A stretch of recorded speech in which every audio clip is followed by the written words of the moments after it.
오늘은 어제 이어가지고 이제 왜 칠판 소유를 해야 하나 왜에 대한 말씀을 드리고자 합니다. 결론부터 말씀드리자면요, 세상이 이제 많이 변하고 날도 변하고 있고 아주 매일매일 변하고 있다는 사실입니다. 정보가 시대를 맞아가지고 눈만 뜨고 나면은 귀에는 전부 다 이어폰 끼고 손에는 휴대폰 들고 이 전부 다 보고만 다니는 세상. 요즘 젊은이들이요, 전철 타든가 길을 다닐 때도요, 전부 다 휴대폰만 손에 들고 다니면서 앞뒤에 가리지 않고 휴대폰만 쳐다보고 다녀요. 이런 시대에 과연 목사님들이 교회에서 설교는 어떻게 해야 되겠습니까? 이렇게 전부 다 휴대폰 들고 다니면서 그 매스미디어에 완감한 짤막한 지식만 추구하려는 이런 사람들에게 목사님들이 어떻게 설교를 해야만이 이들에게 복음이 전달되냐 그 얘기입니다. 저희들이 학교 다닐 때만 하더라도요, 뭐 세계문학전집, 사상연집, 한국문학전집, 뭐 셰익스피어라든가 책을 무지무지하게 많이 봤어요. 근데 요즘 사람들은요, 책을 그렇게 많이 읽나요? 옛날 우리 시대 같이 책을 읽지 않아요. 전부 다 인터넷에서 짧은 지식, 요약된 지식만 가지고 그냥 거추박 컨텐츠로 그러고 다니는 말이죠. 이런 사람들에게 우리가 어떻게 복음을 전해야만이 그들을 잘 복음을 받아들이는 거죠. 그러니까 교회가 먼저 바뀌어야 돼요. 교회가 먼저 바뀌어야 되고 목사님들이 설교 방법이 먼저 바뀌다면 이 세상은 바뀔 수 없습니다. 목사가 어떻게 해야죠? 지금까지 강대상에서 주제설교, 제목설교, 가대설교 하던 부분을 이제는 뭐죠? 실판에다 써나가면서 제목만 써놓으면서 실판 설교, 거기다 내용은 뭐예요? 원어 적용을 통해서 말씀을 전하자고 나면은 이 젊은 세대들에게 세상이 불같이 흘러가는 이 흘러가는 세대들에게 어떻게 복음을 전하겠냐는 거죠. 우리 생활 속에서 이미 이렇게 보여주는 시대가 너무 많이 있다는 거죠. 그냥 눈만 뜨면 바뀌는 이런 세상이잖아요. 교통 표시판이 있고 얼마나 간편해요. 돌에 가면은 파란불 서시오다, 빨간불 서시오다, 파란불 가시오다. 그죠? 얼마나 간편해졌어요. 무언의 약속이잖아요. 교통 표시판은 세 가지 우리에게 교훈을 줍니다. 첫째는 교통 안내고, 둘째는 지시 안내죠. 세 번째는 주의 표시죠. 이렇게 짤막한 표시 하나가 우리가 얼마나 많은 교훈을 주겠습니까? 실선은 지켜야 된다. 이거죠. 무조건 빨간불에 건너가면 안 되잖아요. 빨간불은 서시오다. 파란불은 가시오다. 그죠? 다 이런 거잖아요. 그런가 하면 박람회나 올림픽이나 모든 사람들이 많이 모이는 뭐가 있죠? 픽토그램. 짤막한 표시 하나 가지고 그 해를 전부 다 표시하는 심볼만큼, 그것이 픽토그램 아닙니까? 그 심볼 하나로다가 행사 전체를 상징하고 의미하고 표시하고 있잖아요. 이렇게 아주 간단하게 표시되어 있지만은 그 안에 내포되어 있는 많은 의미들을 우리가 모양으로, 색깔로, 문자로, 그림으로 정확하게 전달하고 있지 않습니까? 이런 세상인데 어떻게 그냥 강대성에서 주제설교, 제목설교, 강의설교 가지고 그 젊은 세대에게 복음을 증거하려고 하느냐는 거죠. 그죠? 문자로, 그림으로 강력하게 우리가 전달을 해야 될까냐는 거죠. 이처럼 그래픽 심볼이나 픽토그램 같이 우리들도 하나님 말씀을 아주 간결하게, 그죠? 그림으로 그려가면서 글씨를 써가면서 한번 얼마나 좋겠냐는 거죠. 성경은요,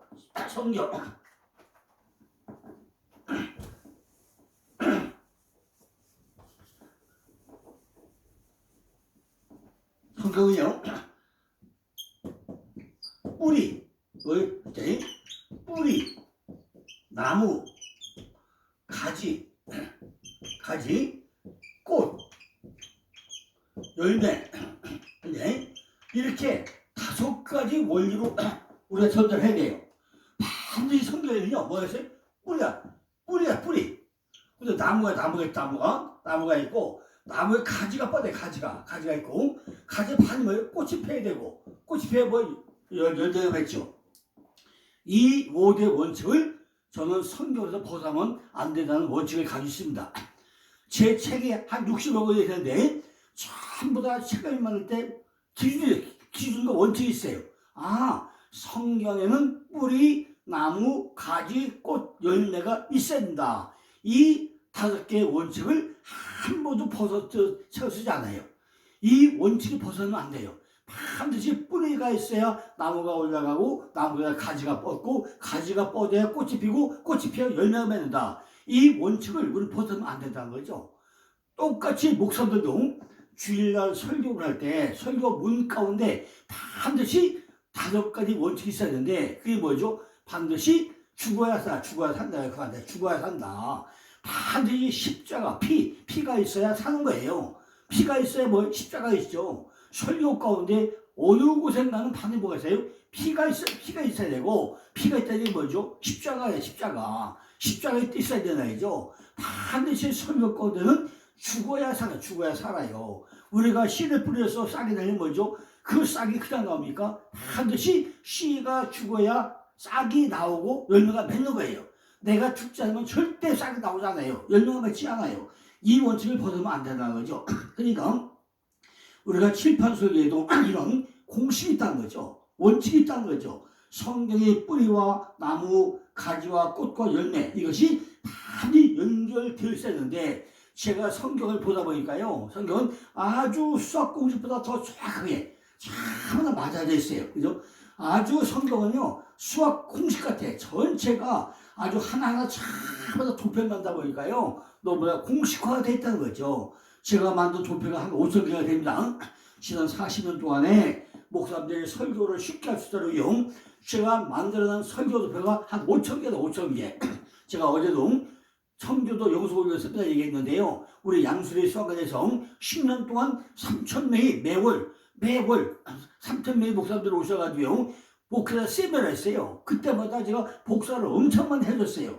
그 전체 그 많은 목사님들에게 왜 해주죠? 그 도표 가지고 그 뿌리, 나무, 가지, 꽃, 열매 벗어나지 않고 실패한 소리를 하는 방법을 가르쳐주기 위해서 많이 애썼단 말이죠. 반드시 성서는요, 성령의 내적 조명에 의해서 우리가 이해가 되어야 되고, 성서의 해석자는 반드시 성서 자체에 해야 하고, 성서를 읽으면서 그 안에 뭐죠?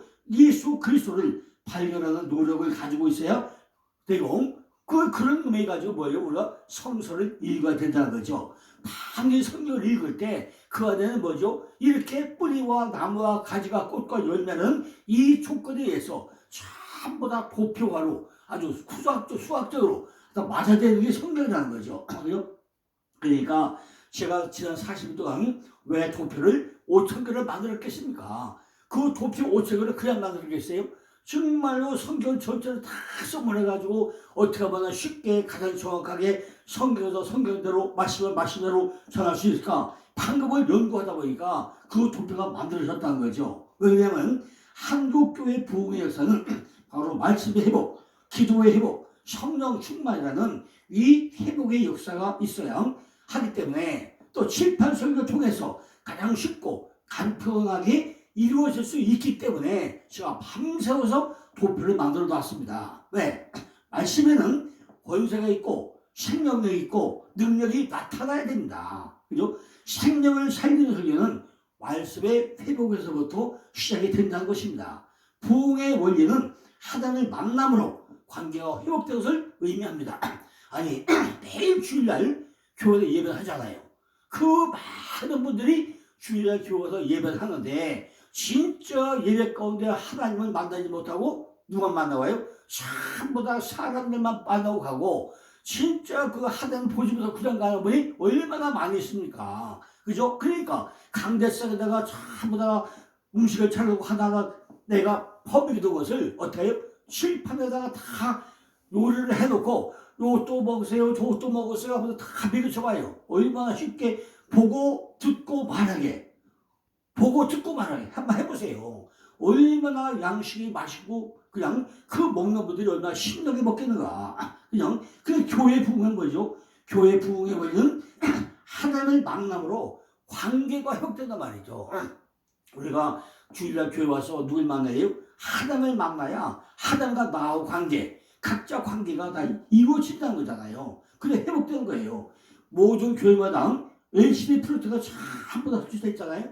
소위 매스미디어 다 쓰죠. 그런데 그 말씀을 띄우고 찬송을 띄우고 하잖아요. 많이 좋죠. HP가 얼마나 유행하다 쓰이고 있습니까? 그런데 그것도요. 그것 때문에 한국교회가 뭐 해야 돼요? 성도들이 성경을 안 가져와. 성경을 교육할 때 손에 성경을 안 들고 와요. 왜 그랬죠? 이것이 제가 90년 5월 8일 날 우리나라에 처음으로 제가 LC를 수입한 수입업자였습니다. 그러다 그것을 한 10년 동안 사업을 하다가요. 그걸 깨닫고 제가 그 사업을 포기해버렸어요. 이게 LC 프로젝트 때문에 한국교회가 안 되구나.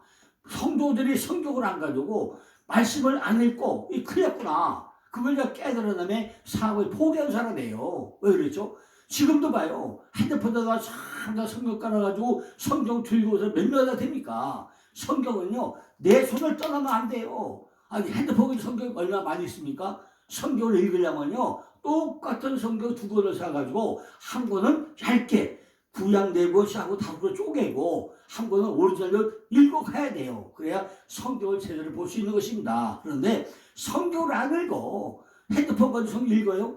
주일날 교회 와서 딱 펴보고 말아요. 집에 가서 뚜껑도 안 열어봐. 이게 어떻게 됐습니까?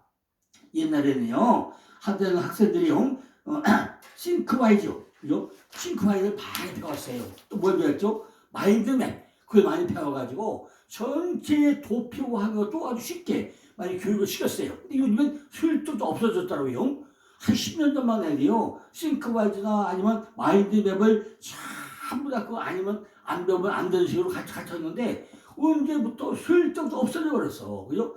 이것이요, 이게 뭐예요? 왜 그렇죠? 이제는 또 무슨 시대가 됐어요? AI 시대. AI 시대가 돼가지고, 전부 다 휴대폰에 핸드폰을 들고 다니면서 스마트폰 깜짝 놀랄 정도로 아주 얕은 지식만 가지고 지금 이렇게 젊은이들이 그러고 다니니, 이거 어떻게 할 거야, 이게. 또 한때는 QR코드. 지금도 많이 쓰고 있잖아요. QR코드. 이렇게 깜짝 놀랄 정도로 하루하루 다 세상이 변하고 있단 말이에요. 근데 이렇게 세상이 변하고 있는데 오직 변하지 않는 분이 누구죠?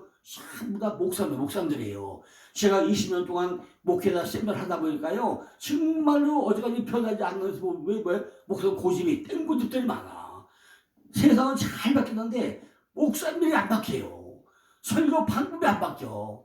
부흥해야 된다. 왜 우리가 부흥해야 되지? 나는 성경을 쓰다가 막 그냥 열망을 가지고 있는데 설교 방법을 못 바꿔요. 그러니까 교회가 부흥이 안 되는 거예요. 그러지 마시고 오늘부터 한번 해보세요. 칠판 놓고 그죠? 칠판에 써가면서 보고 듣고 말하게 한번 해보세요. 깜짝 놀랄 정도로 교회는 부흥될 것입니다. 이렇게 전부 다 핸드폰만 들고 다니면서 매스미디어 해가지고 보고만 되는 이런 젊은 시대들에게 어떻게 할 거예요? 보고 듣고 말하게 새로운 방법을 선택하지 않으면은 그 성도로 타나요? 성전 방마다만 받고 다니면서 오늘날 교회 왔다 갔다 도장만 찍고 가는 이런 상태가 언제까지 지속하느냐 할 거냐고요.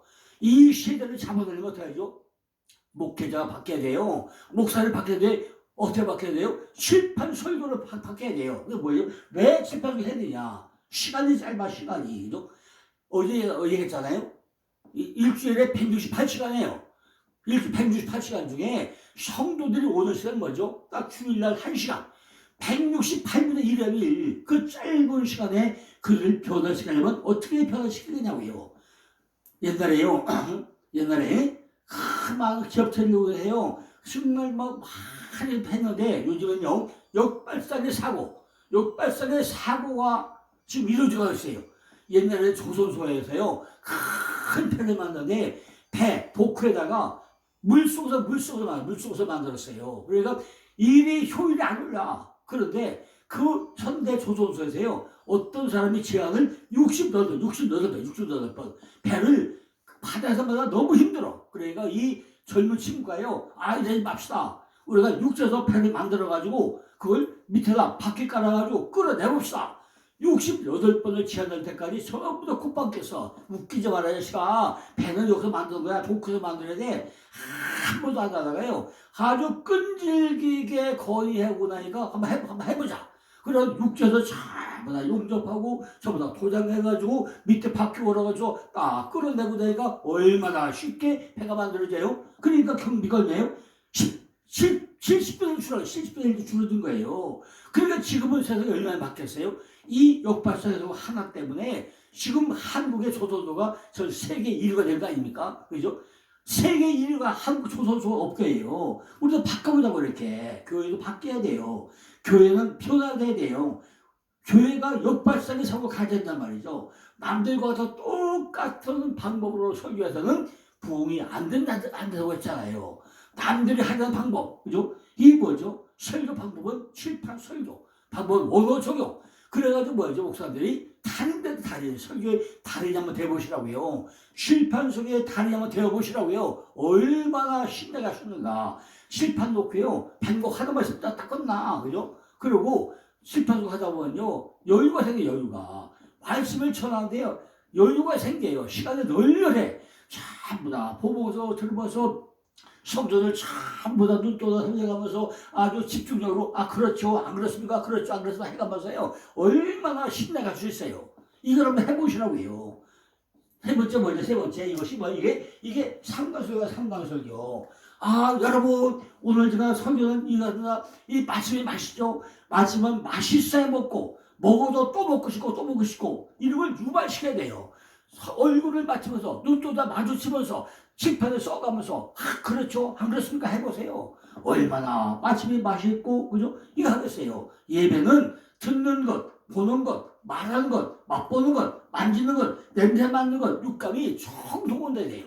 그런데 강좌에서 일반적으로 선포하고 나면요 너도 몰라 나도 몰라 다 몰라 얼마나 많이 합니까? 그죠? 성령께서 성령의 의지함으로 성령의 역사를 통해서 사람들이 하나님의 말씀을 깨닫고 결단해서 삶을 변할 수 있도록 살아가도록 감동과 감격을 주는 것은 칠판 설교를 통해서 서로가 교감하면서 눈을 마주대면서 서로의 손짓발도 해가면서 하는 설교가 최고의 설교라는 말이죠. 이것이 상관설교, 서로가 공감대를 가지는 설교, 이것이 상관설교, 서로가 관계가 이루어지는 이 설교가 상관설교야. 상관설교.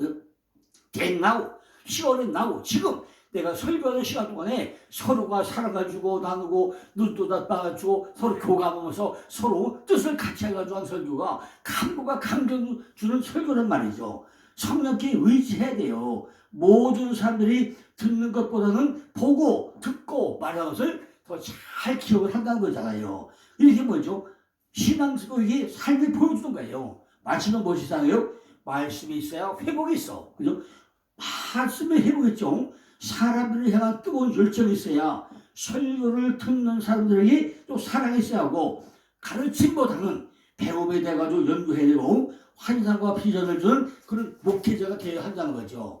목회자는요 인간에게 영향을 끼치기를 좋아하는 그런 인간 컨트롤을 좋아하는 그런 사람이 되어야 된다는 거죠. 인간의 지배욕구가 강하다는 점에서 청지기와 공적성을 가지고 있다고 볼 수 있다는 거죠. 설교자가 아무리 좋은 내용을 가지고 수고해서 준비했어도 그 내용이 회중과 공유되지 않고 허공을 친다면요 이 설교는 아주 죽은 설교 아니라는 거죠. 성도들에게 감동과 감격을 주는 설교가 바로 매주 일어나야 된다는 거죠. 설교자는 회중을 이해해야 되고 그들과 공감대가 형성돼야 된다는 거죠.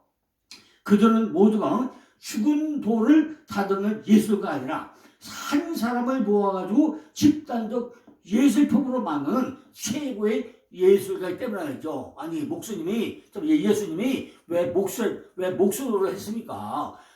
나무가 뭐죠? 나무가 예수를 상징하죠. 근데 나무가 뭐죠? 죽은 나무 가지고 전부 다 다듬어서 생명을 부르는 게 건축이잖아요. 그러니까 전부 다 건축이 뭐죠? 죽은 나무 가지고 살아있는 만든 게 목수하는 일이잖아요. 그렇게 우리도 그렇게 전문가는 뭐죠? 말을 알아야 돼요. 전문가는 달인. 남들이 자빠져 살 때 깨어있는 게 달인이에요. 그죠? 목사들은요 남들 전부 다 자빠져 살 때 나는 깨어있어야 돼. 죽도록 성경 읽고 성경 연구하고 그림 그리고 한번 해보세요. 그래서 뭐가 돼요? 달인인요 정말로 죽을 맛이에요. 그러나 그것을 남들에 전달할 때 얼마나 신이 납니까? 제가 지금 한 30년 넘게 책 만들고 또 목사 세미나 한 20년 하면서요. 하루에 3시간 예배 못 앉았어요. 근데 어떻게 하죠? 이게 전부 다 누가 한다고요? 하나님이 하나님 목적을 위해서 하나님의 일을 하기 위해서 잠을 안 자니까 피곤하지도 않아요. 그죠? 아니면 제가 인간적으로 볼 때는요. 하루에 4시간 5시간 자고 견디겠습니까?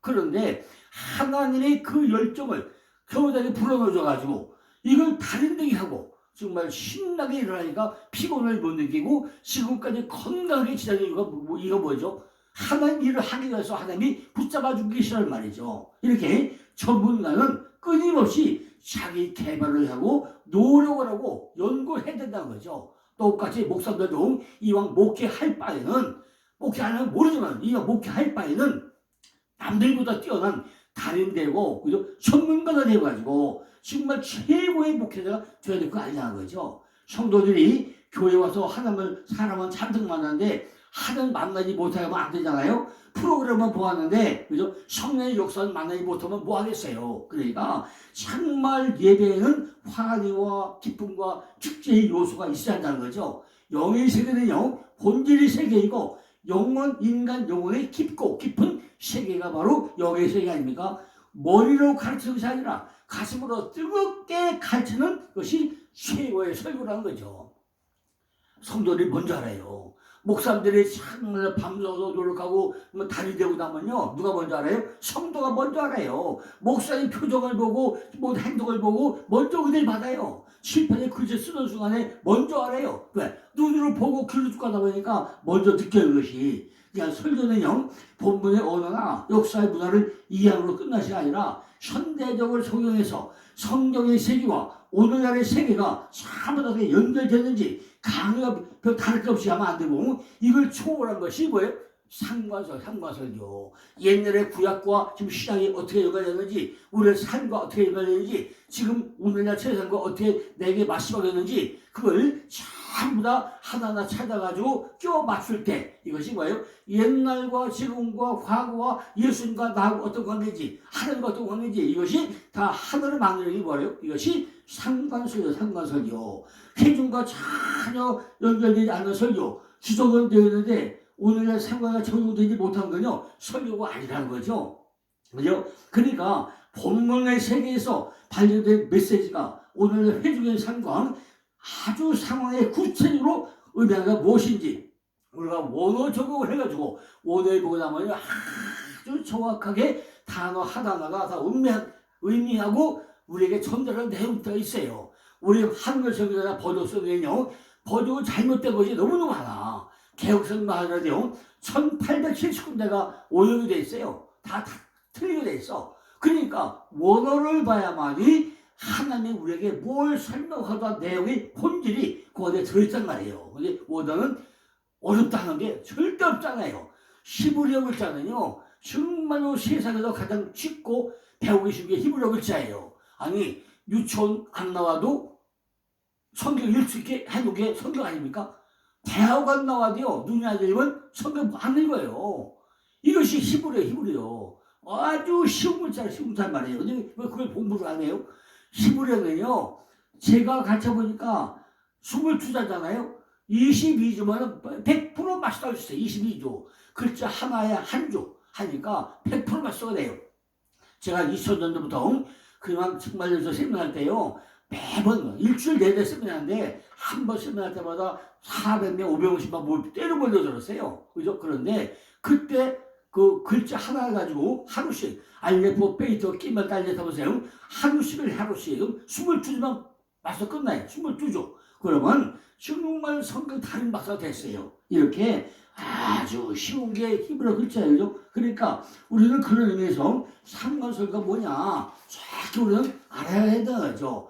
지만 어제 같처럼 이 구약은 51메시아 50메시아 다리 도는 분이 목사님들 했잖아요. 이렇게 우리는 이 상관설교가 뭐냐 텐나우 지금 성경이 나에게 뭘 말씀하는 거냐 이것이 내 삶에 어떻게 변화 주는 것이냐. 다리를 놓는 게 목사님들고 설교를 했잖아요. 다리를 잘 봐야 되는데 뭐 알아야 면접할 거 아니에요. 그러니까 오역된 설교 가지고 보지 마시고 우리 한글 설교를 보지 마시고 히브리어 원어를 공부해서 그 본질이 뭔가 정확히 깨닫고 나면요 설교는 저절로 나와요. 설교자들이 가로질러 놓은 것은 바로 2000년 전 역사의 동안을 우리에게 뭘 설명하느냐, 그것이 성경에 다 있잖아요. 그걸 우리가 찾아내가지고 말씀을 전한 것이 너무 좋다는 거죠. 설교자는요 이것이 본래의 원래 의미다라고 할 뿐만 아니라 오늘날 우리들에게 이 말씀을 어떤 말로 하기가 써놨다, 이걸 알아야 돼요. 그게 무슨 얘기죠? 예를 한 가지 들면요, 창세기 1장 1절이 베레시트 바라 엘로임 에트 하샤만 에트 하아르잖아요. 이것이 글자가 몇 자로 했죠? 28글자. 에트를 중에서 좌가 14자, 우가 14자. 그 14가 뭐라 했죠? 다윗, 하나님의 사랑받는 자. 그럼 좌초나 우초가 뭐예요? 전부 다 하나님의 사랑받는 자, 상당히 의미한다고 했죠. 창세기 1장 1절이 5마디 말씀, 7마디 말씀. 그랬죠. 그러니까 전부 다 네가 좌와 우가 있다. 한 사랑받는 사람과 둘이 하나 된다. 남자와 여자가 하나 된다. 위와 아래가 하나에 빛과 어둠이 하나. 이걸 전부 다 의미한 거 있잖아요. 이런 것이 성경에 전부 다 내포되는데 이걸 찾아가지고 오늘 우리들에게 전달하고 설명한 것이 뭐예요? 이것이 상관설교고 이것이 2000년 전에 성경이 우리에게 준 메시지다. 이런 식으로 전하고는 얼마나 은혜가 넘치게 된 거죠. 그죠? 하나님께서 우리들에게 새로운 계시를 주실 때는 언제든지 자기 백성이라는 삶을 아주 상황안에서 우리에게 하나하나 설명하고 있다는 거죠. 즉 적용하라는 상황에 맞는 진리를 주셨다는 거예요. 원래 상황과 동일한 상황이 무엇인가를 우리는 찾아내야 된다는 거죠. 하나의 성경 구절이 제시하는 메시지는 사람들의 상황의 변함에 따라 가지고 매년 완전히 달라질 수 있지만은 설교자는 회중의 상황을 분석할 뿐만 아니라 더 나아가서 그들의 삶과 일치해야 한다는 거죠. 설교자는요 본문 속의 상황과 인물의 아픔과 기쁨을 가지고 회중의 삶을 애원을 알아가지고 회중의 본문 속에서 자신들에게 말씀하는 하나의 음성을 곧 알아듣도록 우리는 하나하나 전달해야 되는데 그것이 번역 성경인 우리 한글 성경이 아니라 히브리어 원어본은요 단어 하나 글자 하나에 전부 다 표시가 다 돼 있어요. 그걸 찾아내서 설교하면 얼마나 쉽게 간편하게 주는지 여러분들 느껴보시기 바랍니다. 설교자는 또한 현대사회와 문화 그리고 시대상을 또 알아야 돼요. 말씀과 세상 사이에 다를 놓아야 일을 해야 되고 그거는 해도 되고 안 해도 되는 게 절대로 아니라 반드시 우리가 이루어내야 하는 그런 상황이라는 것입니다. 이것이 참된 기독교의 필수 의무라는 거죠. 성경을 보고 나면요 하나님께서 합당한 역사적 문화적 배경들 속에 인간의 말로 말씀하고 있을 때 있다는 거죠. 하나님은 인간의 언어로 말씀하셨고 인간의 몸을 입고 이 땅에 오셔가지고 우리에게 말씀을 했다는 거죠. 그러나 그분이 신성을 포기하지 않은 채 인간으로 낮아진 몸으로 오셨다는 거죠. 그래서 예수로 온 게 바로 하나님이 온 거잖아요. 그래 어떻게 되죠? 십자가에 달려 죽음을 해서 예수가 뭐가 되죠? 그리스도로 바뀌잖아요. 우리는 그걸 많이 분별했다는 거죠. 예수는 사람이 하러 온 것, 육신으로 온 것이고 이 육신으로 온 사람이에요. 십자가에 달려서 부활돼가지고 심지어 다시 온 것이 그리스도 예수예요. 그러니까 하나님은 그걸 보죠. 인간의 언어로 말씀하셨고 인간의 몸을 입고 오셨다는 거죠. 그분은요 그 신성을 절대 우리에게 포기하지 않고 우리에게 하나하나 전부 다 전달하고 있다는 거죠. 설교자는요 성경의 진리를 현대의 삶의 언어로 해석해가지고 오늘날 구체적인 삶의 상황에 우리가 적용해서 우리에게 전달해주고 있다는 거죠. 이런 의미에서 상관설교의 가장 적합한 설교가 바로 칠판 설교. 왜 써가면서 해야 되냐? 칠판에 왜 써가면서 해야 되냐? 가장 정확하게 전달하고 눈으로 보고 듣고 말하게 이게 할 수 있기 때문에 우리는 칠판 설교를 해야 되고 또 적용해야 된다는 것입니다. 성경 말씀을 배워가는 것은 오직 실천과 순종뿐이라는 것입니다. 성경을 잘 가르쳐야 한다는 것입니다. 말씀에는 생명이 있기 때문이라는 것입니다. 오늘 우리의 삶 가운데 적용을 해서 실천함으로 사람들의 삶이 거룩해지고 변화가 있어야 한다는 것입니다. 칠판서를 통해서 정말 우리가 말씀 전하는 칠판설교 내용은 원어적으로 이걸 통해 가지고 모든 교회가 정말 초대교회같이 새로워지는 놀라운 역사기를 간절히 기원해 드립니다. 내년 이제 원시복음에 대한 말씀도 드리고 올해는 예수의 역주제랑 또 말씀을 드리고자 합니다. 오늘도 큰 은혜가 되실 기원 드립니다. 감사합니다.